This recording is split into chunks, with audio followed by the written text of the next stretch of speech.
Assalamualaikum warahmatullahi wabarakatuh.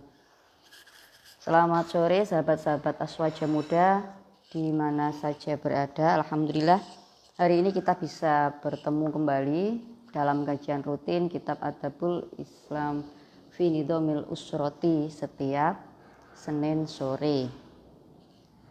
Materi kita hari ini masih melanjutkan bab-bab yang kemarin, yaitu masih seputar perkara perceraian.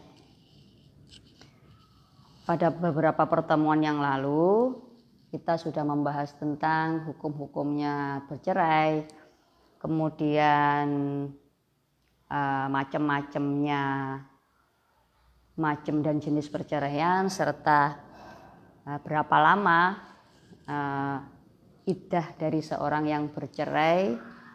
Nah, kalau untuk sore hari ini kita akan belajar tentang kalau orang sedang menjalankan iddah itu boleh ngapain aja sih, ngaten?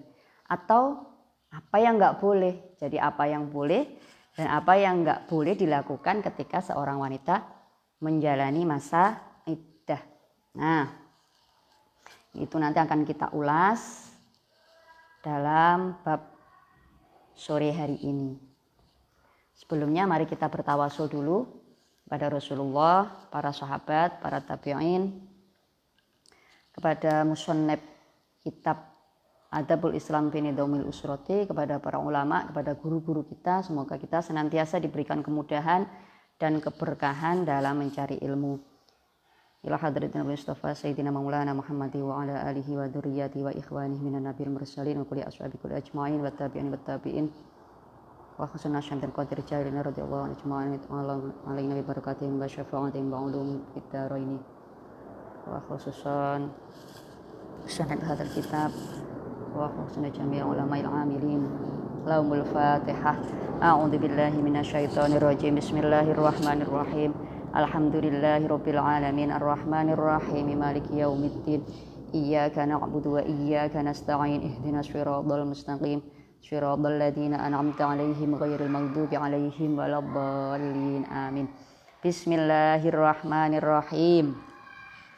Wa yajibu 'alal mu'taddati mulazamatul maskan. Wajib atau harus orang yang sedang melaksanakan iddah, perempuan yang sedang menjalankan masa iddah, perempuan saja. Kalau laki-laki itu tidak ada masa iddahnya, ada dalam keadaan tertentu saja, tetapi yang wajib melakukan iddah adalah perempuan. Perempuan yang sedang menjalani masa iddah maka tidak boleh keluar dari rumah, dia harus berada di dalam rumah. Jadi tidak boleh ngemol-ngemol atau jalan-jalan keluar kemana, tidak boleh. Kalau memang tidak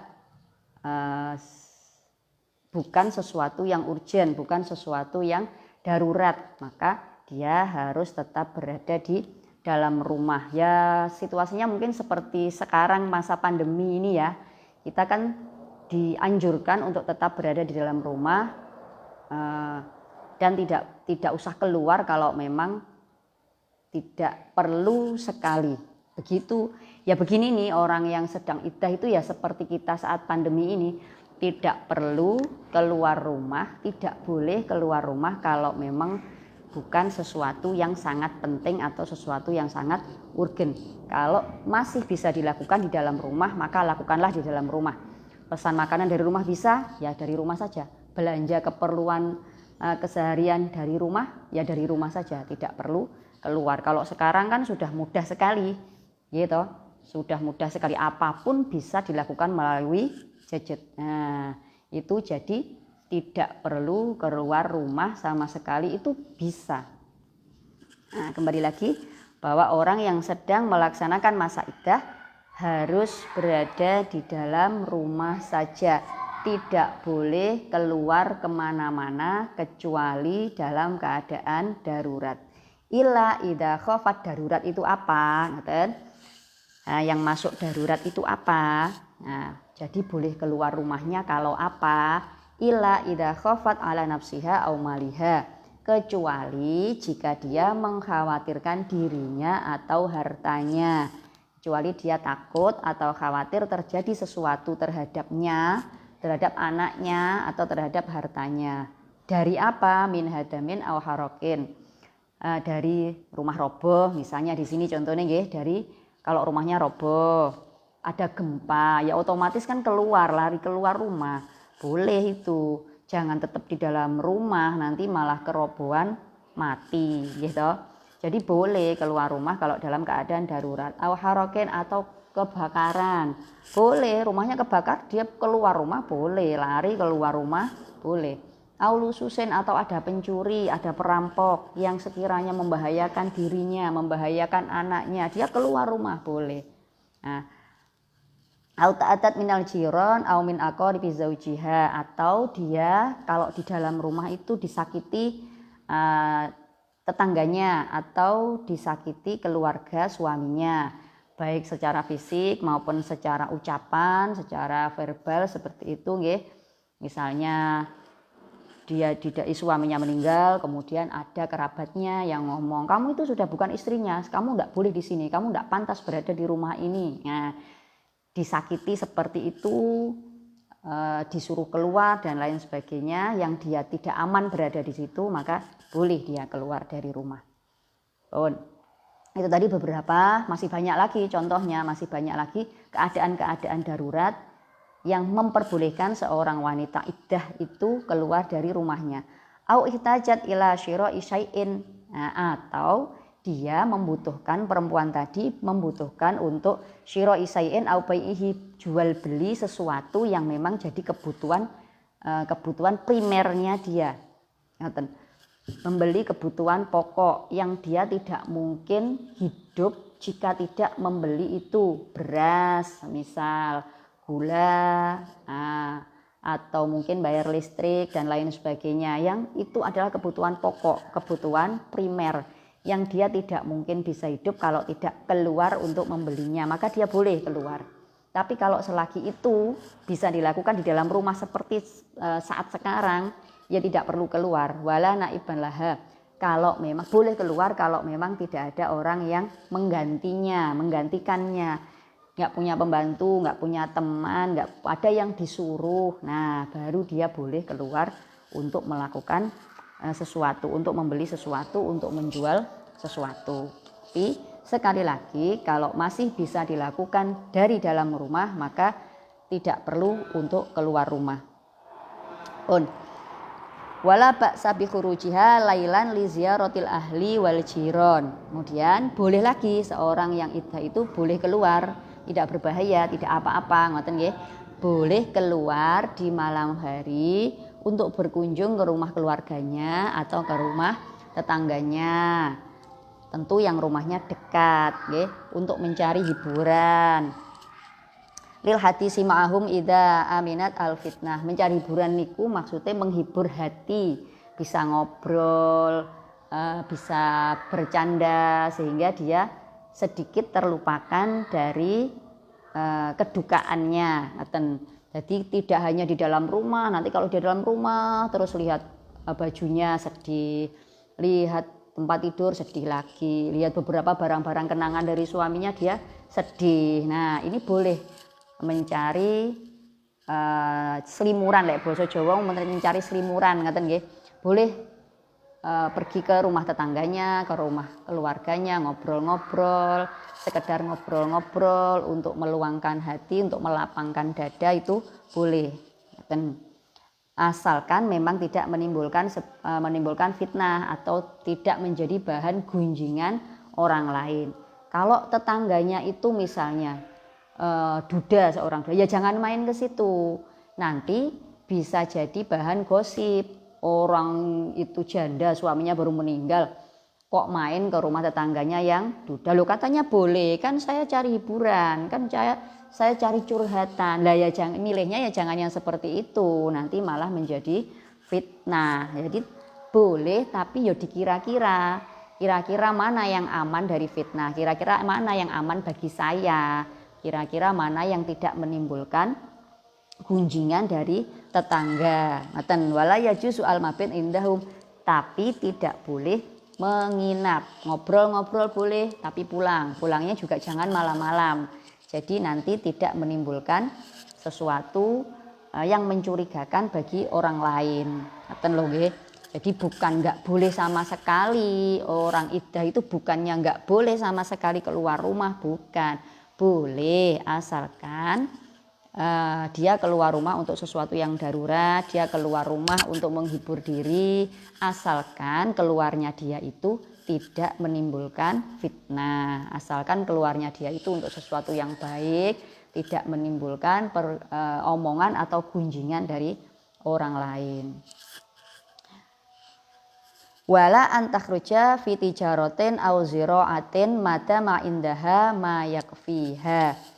Orang yang sedang iddah ini tidak boleh keluar fi tijaratin, kalau di sini untuk berdagang atau aw ziraatin atau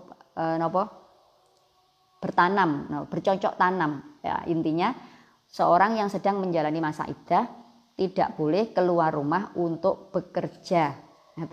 Untuk bekerja selama dia masih punya bekal sampai habisnya masa iddah. Uang masih punya, logistik masih punya, ya, masih utuh, masih cukup. Kalau sampai habisnya masa iddah 4 bulan 10 hari masih cukup, maka dia tidak boleh keluar untuk bekerja. Nah, kalau zaman sekarang ini kemudian timbul khilaf-khilaf seperti, lah gimana kalau PNS, padahal dia wajib bekerja, dia wajib ceklok, dia tidak ada cuti sepanjang itu, mungkin izinnya cuma 1 minggu. Kalau dia tidak masuk bekerja, maka nanti dia akan dipecat. Nah, bagaimana itu? Nah, khilaf-khilaf seperti ini nanti akan dibahas lebih detail dan lebih mendalam. Ini ranahnya daily fikih keseharian yang diampu oleh Neng Sofi setiap Jumat malam. Ngeten. Ini khilaf-khilaf seperti ini nanti akan dibahas di sana. Intinya orang yang sedang iddah tidak boleh keluar untuk bekerja. Kalaupun dia darurat keluar untuk bekerja, maka nanti di belakang ada harus ihdad. Wala yahillu limra'atin tu'minu billahi wal yaumil akhir an tahidda ala mayyitin fauqa salasin walau kana min aqrabin nas ilaiha.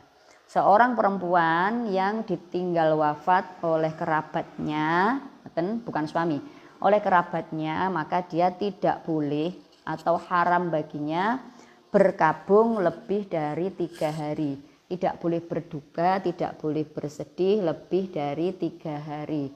Walaupun yang meninggal itu adalah orang yang dekat dengan dia, ibunya, bapaknya, anaknya, dia tidak boleh berkabung atau menunjukkan kedukaannya lebih dari 3 hari. Masa nggak boleh toh bersedih, wong namanya ditinggal anak? Boleh, bersedih itu boleh, menangis itu manusiawi, ya. Merasa kehilangan itu wajar. Tetapi kita harus selalu ingat bahwa apa yang terjadi itu sudah menjadi ketetapan Allah. Semua milik Allah, semua akan diambil dan dikembalikan kepada Allah. Jadi kita harus selalu bisa mengembalikan hati dan pikiran kita kepada takdirnya Allah. Berat pasti, tetapi proses harus tetap kita jalani. Bersedih itu tidak boleh lebih dari 3 hari. Bersedih yang ditampakkan. Kalau memang hati kita masih berduka boleh, tapi jangan berlarut-larut. Illa zauj, kecuali jika yang meninggal itu suami. Nah, ini boleh kalau kita menampakkan kedukaan kita menampakkan kesedihan kita di waktu yang panjang, yaitu selama masa iddah 4 bulan 10 hari. Bagaimana? Fa innaha tatruku ba'da wazinah wa tajammul hatta tanqadiyal muddatil madrubati laha fi kitabillah. Kecuali jika yang meninggal itu suami, maka dia harus melaksanakan ihdad. Jadi selain iddah, dia juga melaksanakan ihdad. Kalau iddah itu masa penantian sambil meyakinkan kosongnya rahim. Kalau ihdat itu adalah menjauhi bersolek dan berhias diri. Dia harus meninggalkan bersolek dan mempercantik diri sampai masa yang sudah ditetapkan dalam syariat Allah. Jadi gak boleh macak. Gak boleh berhias, kok gak boleh macak. Gak boleh berhias, gak boleh pakai lipstik sing biasa lipstikan, gak boleh pakai bedak, gak boleh pakai napa niki jenenge? Celak, ngeten. Kalau misalnya keadaan darurat seperti mata niki sakit, kan ada salah satu ada celak itu yang dibuat untuk sakit mata, itu kan ada yang bisa boleh pakai celak itu, tapi di malam hari. Kalau pagi harus dihapus lagi. Ngeten. Kalau biasa pakai masker wajah yang untuk kecantikan itu boleh dipakai di malam hari. Kalau pagi harus dihapus. Nah, ini jadi meninggalkan berdandan, berhias diri, tidak boleh memakai make up, jangan memakai baju yang berwarna mencolok, berwarna terang atau yang bisa menarik perhatian orang-orang, khususnya para laki-laki. Ini harus dihindari bagi orang-orang yang sedang melaksanakan ihdat. Ihdat itu apa? Wal ihdatu huwa tarkuz zina. Ihdat adalah meninggalkan berhias atau bersolek diri atau mempercantik diri.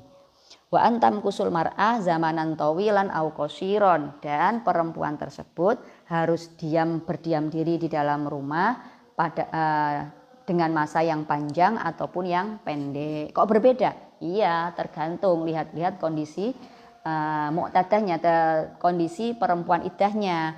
Kalau dia dalam keadaan tidak hamil, maka ihdatnya jadi panjang 4 bulan 10 hari. Kalau dia dalam keadaan hamil tua yang hampir melahirkan, ketika tinggal suami 10 hari kemudian melahirkan, iddahnya selesai langsung, jadi pendek.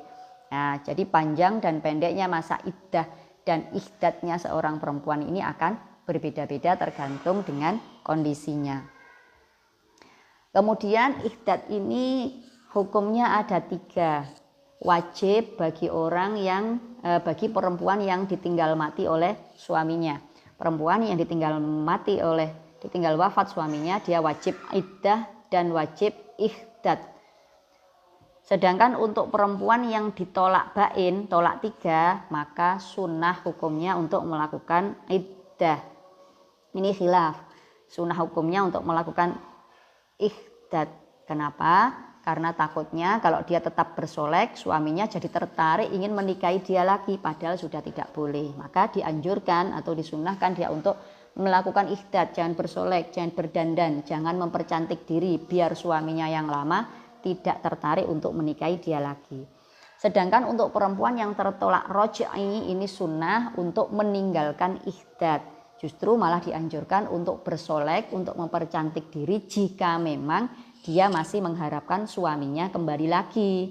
Jika memang masih bisa atau masih ada harapan bersatu kembali dengan mantan suaminya, maka dia justru dianjurkan untuk mempercantik diri di depan mantan suaminya, biar suaminya kembali lagi. Tapi kalau sudah tidak ada harapan, sudah tidak ingin kembali lagi, sudah tidak ingin menjadi istrinya lagi, ya jangan berdandan atau bersolek di depan suaminya.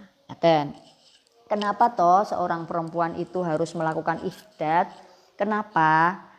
Mutasa'isatan huznan alal mayyit, untuk menunjukkan rasa kedukaan, rasa kesedihan setelah meninggalnya suami. Wa wafa'an bihaqqihi ihtifadun bil jamil, untuk mengenang kebaikan-kebaikan suami, untuk memenuhi hak-haknya suami. Suami meninggal, dia berhak untuk disedih oleh istrinya. Jadi dianjurkan diwajibkan untuk melakukan ihdat. Yang paling penting, kenapa orang yang ditinggal wafat suaminya harus ihdat? Wa qad syar'allaha lin-nisa'i ba'da wafatil azwaji. Karena ihdat ini adalah merupakan ketetapan yang sudah disyariatkan oleh Allah. Ini yang paling penting, apapun alasannya, kalau sudah menjadi ketetapan dan syariat dari Allah, maka kita suka tidak suka harus melaksanakan dengan sepenuh hati. Ini yang paling penting. Bon. Kemudian apalagi, apa itu saja yang tidak diperbolehkan, ngaten nggih. Jadi tidak, orang yang sedang melaksanakan iddah dan ihdad itu tidak harus meninggalkan semuanya secara ketat atau secara kaku, tidak, tetapi tetap boleh keluar rumah dalam keadaan darurat. Wala haraja antasirul muhiddatu hafiatan au muntailatan. Boleh perempuan yang sedang ihdad itu boleh keluarnya pakai sandal, boleh, ngoten lho. Bukan berarti kalau orang yang ihdad itu terus kemudian harus tampak jelek sekali, sampai gak sandalan, sampai gak sepatu, nyeker kemana-mana, mboten. Tetap boleh memakai sandal, tetap boleh pakai alas kaki kemana-mana, boleh. Walaha antakula wa tashroba masa'at minat to'ami wasyarab. Orang yang sedang ihdad dan iddah boleh makan dan minum sesuatu yang memang dia sukai, dia senangi, boleh. Jangan hanya karena ditinggal mati suaminya kemudian dia bersedih untuk menampakkan, saking sedihnya menampakkan makan setiap hari pakai nasi sama garam, nasi sama kerupuk, nasi sama kecap misalnya gitu. Jangan, boleh, tetap boleh kok, tidak dilarang oleh agama, tetap boleh. Justru harus makan yang banyak, harus makan makanan yang bergizi untuk menjaga kesehatannya. Apalagi kalau mempunyai anak, seorang ibu harus sehat badannya. Kasihan nanti anaknya, bapaknya meninggal, ibunya sakit, kan kasihan nanti anaknya, gitu. Jadi makan yang banyak, makan yang bergizi agar badannya sehat. Sedih boleh, tapi jangan menyiksa tubuh. Makan yang banyak. Kalau memang masih doyan makan yang banyak, makan yang enak, makan yang bergizi. Badan harus tetap sehat, akal harus tetap sehat. Nah, wala yahrumu 'alaiha al-iktisalu wat tandhif kaifama kana fi badaniha wa saubiha. Orang yang sedang ihdad memang tidak boleh pakai parfum, memang tidak boleh bersolek, tidak boleh memakai make up, tetapi dia tetap boleh mandi, ya. Jadi jangan tidak mandi 4 bulan 10 hari. Nanti malah jadinya sakit kulit, jadinya malah menyebarkan bau kemana-mana, ya. Jadi tetap boleh mandi sehari 2 kali, sehari 3 kali, sikat gigi tetap boleh. Membersihkan badan sebagaimana mestinya, mencuci baju sebagaimana mestinya tetap boleh. Walakinaha tatajannabud duhni watib. Tetapi yang tidak boleh itu, yang harus dihindari itu adalah memakai minyak rambut dan memakai wangian. Kalau dulu pakai minyak rambut, ya, biar wangi rambutnya, biar mudah ditata. Kalau misalnya kebiasaan pakai minyak rambut, bagaimana? Lakukanlah di malam hari. Kalau pagi hari hilangkan. Boleh, tetap boleh. Jangan menyemir rambut. Jangan mewarnai pakai pacar, jangan pakai henna di sini, tidak perlu. Besok saja kalau sudah selesai masa iddah dan ihdadnya, monggo. Mau diwarnai sekujur tubuh ini diwarnai merah-merah semua, boleh, monggo. Tapi selama masa iddah dan ihdad tahan dulu. Jangan bersolek, jangan mempercantik diri. Wasobun, sabun juga tidak boleh. Boleh asalkan bukan sabun yang sampai mengeluarkan bau yang sangat harum kemana-mana, tidak. Kita bisa memilih sabun yang baunya mungkin tidak terlalu wangi.